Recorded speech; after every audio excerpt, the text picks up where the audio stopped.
ভিক্ষুক রাস্তা দিয়া যায় আর জমিদারের পুত্র বধূও যায়। একজন সামনের থেকে আসতেছে, একজন সামনের দিকে যাইতেছে। দুইজনের ক্রসিং এর সময় ভিক্ষুকের গায়ের কাদা জমিদারের পুত্রবধূর গায়ে লেগে গেছে। সে দুনিয়া আন্দার করে ফেলছে, স্বামীকে ডাইকা নিয়ে আসছে, বলছে ভিক্ষুক আমার কাপড় নষ্ট করে দিছে। সে শুধু ভিক্ষুক ছিল না, বৃদ্ধ ছিল। বৃদ্ধ ছিল না শুধু, জীর্ণ ছিল, শীর্ণ ছিল। শরীরে কাপড় ছিল না, ফাটা চিরা কাপড় ছিল। পায়ে জুতা ছিল না, পেটে ভাত ছিল না। জমিদারের পুত্র সইতে পারে নাই, যৌবনী শক্তি সয় কি কইরা তার স্ত্রীর গায়ে ভিক্ষুকের কাদা। বস সমগ্র শক্তিকে হাতে একত্র করে বৃদ্ধের গালে বসায়ছে।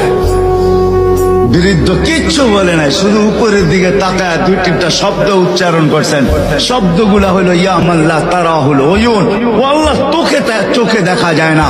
ও তারা কুল্লা শাই, তুই সব দেখিস। ফারা তারা মা বি, তুই কি দেখিস না আমার সাথে কি ঘটতেছে? এটা কি দেখিস না?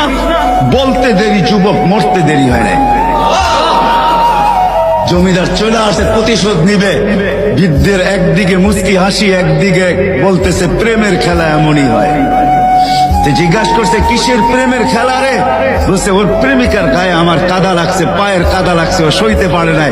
যৌবনী শক্তি দিয়ে আমার বৃদ্ধ গালে বসায় দিছে। আমাকেও একজন ভালোবাসে, সেও সইতে পারে না।